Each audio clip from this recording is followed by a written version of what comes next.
For this lecture series, today we are going to discuss lecture number S2 5.2 under the caption complex integration. We are discussing basic definitions. The next definition is definition number 2J, contours.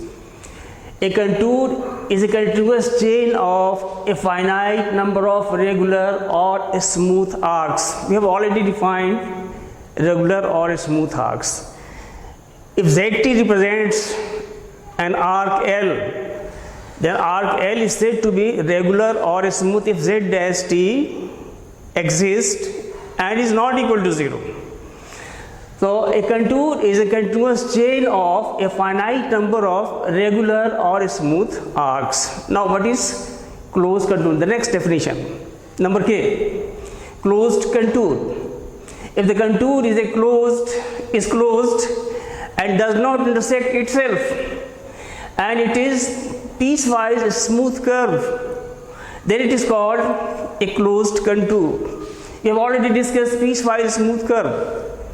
A curve L is said to be piecewise smooth if the representation Z equal to ZT equal to xt plus I times yt, where t varies in the closed interval AB. It is possible to divide the closed interval AB into finite number of subintervals such that Z dash t exists in each of these subintervals and Z dash t is not equal to 0 in at least one of the subintervals. Then we say that the curve is piecewise smooth. So if the contour is closed and does not intersect itself and it is piecewise smooth curve, then it is called a closed contour. The boundaries of triangles and rectangles are examples of the closed contours. It is evident that a contour is a rectifiable curve. A contour is rectifiable. Its length is the sum of the lengths of the smooth arcs comprising the contour. Next term is number L, simply and multiply connected region. A region in which every closed curve can be shrunk to a point without passing out of the region is called a simply connected region, otherwise it is called a multiply connected region. Now we are going to discuss complex integration, complex line integrals. Let L be a rectifiable arc defined by Z equal to Zt, that is equal to xt plus I times yt, A less than equal to T less than equal to B, that is T belongs to closed interval AB. And let Fz be a function of a complex variable Z defined and continuous on L. This is our arc L. We consider an arbitrary partition P consisting of points A equal to T0, T1, T2, Tk minus 1, Tk and so on, Tn equal to B. This is arbitrary partition of the closed interval AB.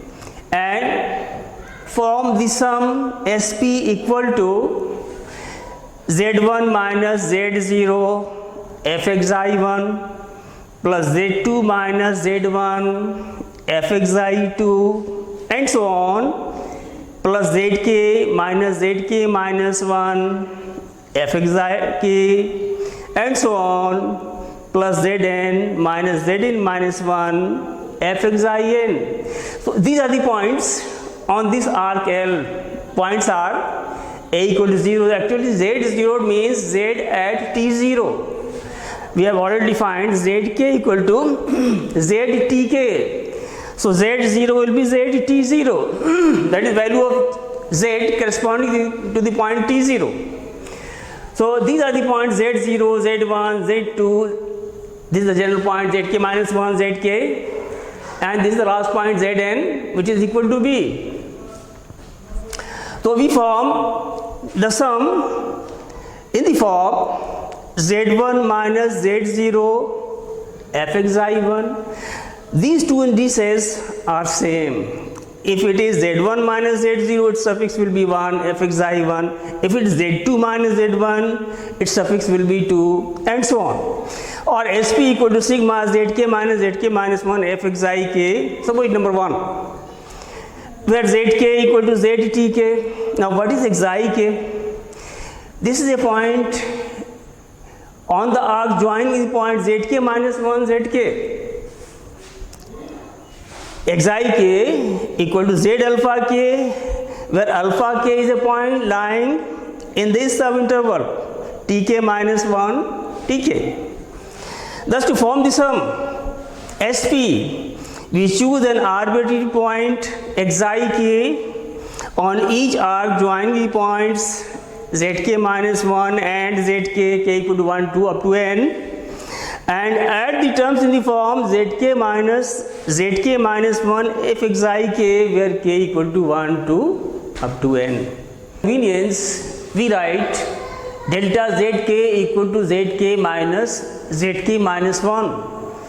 Then the sum 1 can be written as sp equal to sigma fxik delta zk, k equal to 1 to n. Suppose equation number 2. If the sum sp taken over all partitions p tends to a unique limit I as n tends to infinity and simultaneously as the norm p tends to 0, then we say that fz is integrable from z equal to a to z equal to b along the arc L, and we write I equal to integral over L fz dz, where integral over L fz dz is called the line integral of fz along L of fz from z equal to a to z equal to b. Thus we have integral L fz dz equal to limit norm p tending to 0 n tending to infinity sigma fxik zk minus 1 k equal to 1 to n. This actually gives the expression for calculating the integrability, for calculating the value of this integral line integral L fz dz. We shall use it in the examples.